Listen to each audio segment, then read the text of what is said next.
Elhamdülillah, innel hamdalillah, nahmanuhu ve nasta'inuhu ve nastağfiruh ve na'udhu billahi min şururi enfusina ve min seyyiati a'malina. Men yehdihillahu fela mudille leh ve men yudlil fela hadiye leh. Neşhedü en la ilahe illallah vahdehu la şerike leh ve neşhedü enne Muhammeden abduhu ve rasuluhu ersele. Ya eyyühellezine amenu ittaqullaha hakka tukatih ve la temutunne illa ve entum muslimun. Eyyühennas ittaqu rabbakum ellezî halakakum min nefsin vâhide ve halaka minha zavceha ve bassa minhuma ricalen kethîran ve nisâe. Ya eyyühellezîne âmenû ittaqullaha ve qûlû qavlen sedîda yuslih lekum a'mâlekum ve yaghfir lekum zunûbekum ve men yuti'illâhe ve rasûleh fekad fâze fawzan azîmâ. Eyyühennas, قال الله تبارك وتعالى في كتابه الكريم أعوذ بالله من الشيطان الرجيم بسم الله الرحمن الرحيم وأذن في الناس بالحج يأتوك رجالا وعلى كل ضامر يأتين من كل فج عميق صدق الله ربنا الأعلى وقال رسول الله صلى الله عليه وسلم من حج لله فلم يرفث ولم يفسق رجع كيوم ولدته أمه. Sadaka Resulullah sallallahu aleyhi ve sellem. Saygılı cemaat-i Müslümin, bütün dünyadan ve Kırım'dan Müslümanlar, şu cümleden Kırım'dan Müslümanların bazıları mukaddes olan Mekke topraklarında şimdi anda hacılık ibadeti için hazırlanmaktalar. Ve ona göre de onların Kurban Bayramı günlerinde ve Arefe gününde bu ibadetini yerine getirmelerini biz bilemiz. Bu nasıl bir ibadettir? Hacılık ibadeti. Bu bizim İslam dininin 5 temel ibadetinden, 5 temel direğinden biridir. Hacılık ibadetini sağlığı yerinde olan ve mali imkanları olan her bir Müslüman hiç olmadım umurunda bir kere yerine getirmesi farzdır. Boyun borcudur. Bu Kur'an-ı Kerim'de ve Peygamberimiz sözlerinde, sünnette, hadislerde bizge böyle anlatılar. İslam'ın 5 şartından, 5 temelinden biri olarak. Peygamberimiz Muhammed Mustafa sallallahu aleyhi ve sellem özü de hacılık ibadetini yerine getirdi. Onun bir kere hacılık ibadetini yerine getirmeye imkanı oldu ve bu hacca biz veda haccı deyip aytamız. Peygamberimizle beraber şu hacılıkta 100.000'den ziyade Müslüman oldu. Ve Peygamberimiz sallallahu aleyhi ve sellem bütün bu insanlara ve ondan sonra gelecek nesillerge bizlerge hacılık ibadetinin nasıl yapılmak gerek olanını bizge güzel etip göstergen idi. Aslında hacılık ibadeti birinci peygamber ve birinci insan Adem aleyhisselam vaktinde başlayan idi. Daha sonra çünkü biz Kur'an-ı Kerim'de bilgenimiz üzere birinci cami, birinci Allah'a kulluk edilecek ev Kabe olarak Mekke'de kuruldu ve Adem Aleyhisselam oğlu ve ondan gelgen nesiller, balları, torunları anda ibadet etediler. Anda hacılıkla alakalı olan ibadetlerini yerine getirediler. Daha sonra bu ibadet bütün dünyaya belli oldu artık. Diğer bir peygamber, başka peygamber İbrahim peygamber vaktinde Hazreti İbrahim'in davetinin bütün insanlar, yani bütün insanlara seslenip hacılıkka davet etkenidir İbrahim aleyhisselam ve o günden başlayıp günümüzge kadar insanlar her daim şu ibadetini, hacılık ibadetini yerine getirmek için mukaddes Mekke topraklarına yönelmektedir. Allah-u Teala İbrahim'e insanlarını çağırmaya emir etken idi. Ve bu hakkında Kur'an-ı Kerim'de Hac suresinin 27. ayet-i kerimesinde Allah-u Teala böyle aytkanını bildiriyor bizge. İbrahim'e böyle seslendi Allah-u Teala. İnsanlara hacını ilan et. Onlar cayaf ve her bir arık deve üstünde her bir uzak yerden sana gelsinler. Senin yanına gelip şu ibadetini yerine getirsinler.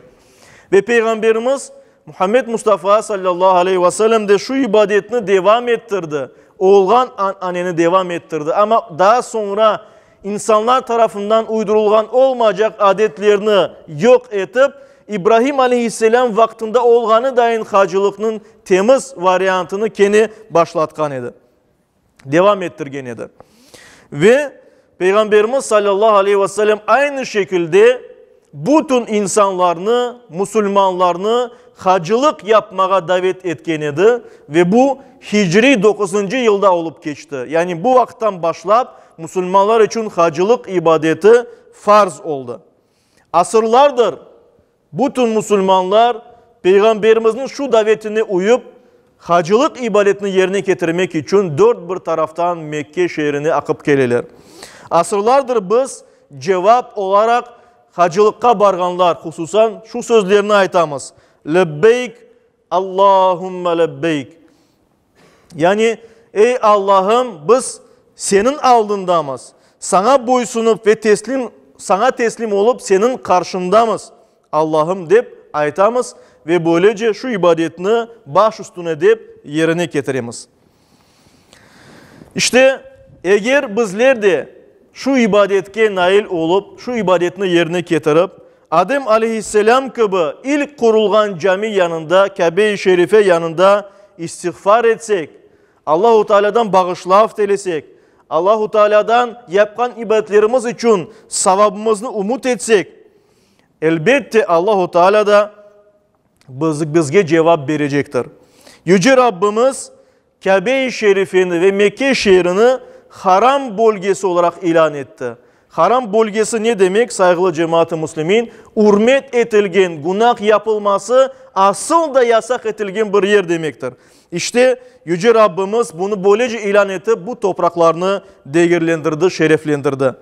Ve o topraklarga, o yerge, haram bölgesine yönelgen bir Müslüman Allah'a yönelgen ola. Ve bir kimse o yerlerini ziyaret edip hacılık ibadetini yerine getirgen olsa Allah'ın musafiri saygılı cemaat. Hacılık esnasında mümin kimseler, Müslüman kimseler dünyevilikten, dünyada olan her şeyden uzaklaşalar. Üstüne kefinge oşağan, yani insan olup komulgende kiygen, kefinlikki oşağan beyaz ihram urbalarını kiye. Ve bu bütün insanların ten olganını gösterir. Peygamberimiz buyurganı üzere biz bilemiz. İnsanlar, er kişi, kadın kişi, zengin, fukaresi, her taraftan nasıl turtuste olsa olsun, nasıl istidatlarga sahip olsa olsun, makamı ne olsa olsun, prezident de olsa, son böyle en fukare bir insan olsa da Allah katında ten insanlardır. Kul olarak Allah katında tenler. Sadece farklılıkları takvadadır. Yani Allah'tan sakınmakta ve din duygusunda. Kimin dinge bağlılığı daha ziyade olsa o daha da üstündür diye Peygamberimiz sallallahu aleyhi ve sellem.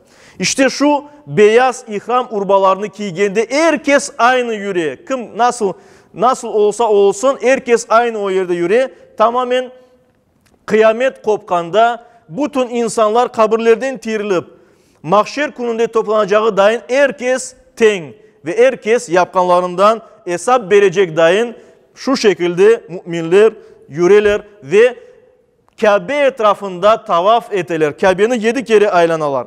Ve böyle etip Allah'a teslim olganlarını, Allah'a boysunganlarını, İbrahim Aleyhisselam'ın ve Peygamberimizin davetlerini uyganlarını bildirirler. Say ibadetini yerine getirgende müminler Hacer anamız dayin şefkatle yapkan hareketlerini yaparlar ve böylece ilahi lütufunu Allah'tan merhametini dilemekteler. Arafat'ta Müslümanlar hacılık yapkan kimseler vakfe yaparlar. Yani turup Allah'a yalvaralar, dua eteler ve Allah'a böylece yönelip dua etip, sena etip Allah-u Teala'dan affı mağfiret dileyler.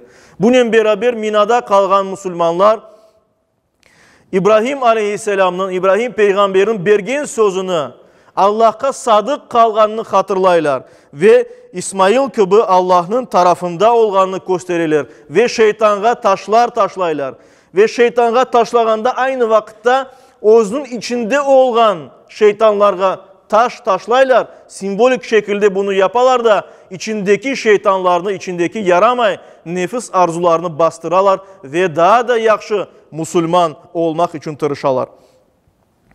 İşte nefsinde olan bütün hastalıklarını taşlagandan son, cemaratta şeytan taşlagan yerde taşlagandan son böylece temiz olarak kaytmağa tırışalar. Eğer bir kimse, bir mümin şu şekilde, şu niyetlerinin Allah-u Teala için temiz yürekten hacılık ibadetini yerine getirmeye tırışsa, olup tirilgeni gibi tertemiz vatanına kaytacaktır. Ve hayatını da şu şuurla devam edecek. Dinge bağlanıp bundan sonra ancak din niyetse onu yapıp yaşayacaktır elbet. En azından bunu yapmaya bar gücüyle tırışacaktır. Buna göre de hacılığı kabul olan kişiler hakkında Peygamberimiz sallallahu aleyhi ve sellem'in meşhur sözü var. Bukhari'de geçen bir hadis-i şerifte Peygamberimiz sallallahu aleyhi ve sellem böyle buyurgan: yaman söz aytmagan ve büyük günah işlemegen, böyle hareketlerden uzak olgan ve hac ibadetini yerine getirgen kimse anadan doğan kundaki gibi günahsız olarak evine kaytacak. Yani bir kimse şu şekilde hac ibadetini yerine getirse anadan doğanı gibi günahları bağışlanıp öz evine kaytacaktır inşallah. Ona göre de bu noktaya nazardan, bu taraftan bizler Mekke'de olan hacılık ibadetini yapmaya hazırlanan dindaşlarımızga hacılarının mabrur olmasını, ibadetlerinin makbul olmasını dileyimiz ve her bir kimsege, her bir Müslümana ömründe bir kere hacılıkka barıp gelmege, şu farz ibadetini yerine getirmege nasip etsin dep aytamız. Yüce Rabbimiz her birimizge dinimiz üzere Müslüman olarak yaşamaya, Müslüman olarak son nefesimizni vermege nasip eylesin. Amin.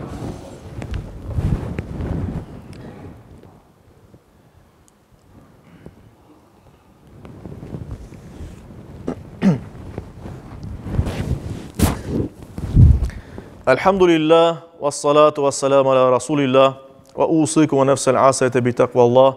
İnna Allah ve melaiketehu yusallun ala nebi.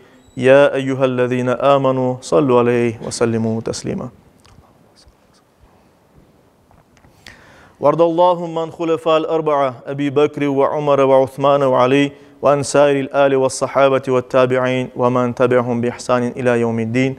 وعنا معهم بعفوك وكرمك يا أكرم الأكرمين ويا أرحم الراحمين. اللهم أعز الإسلام والمسلمين.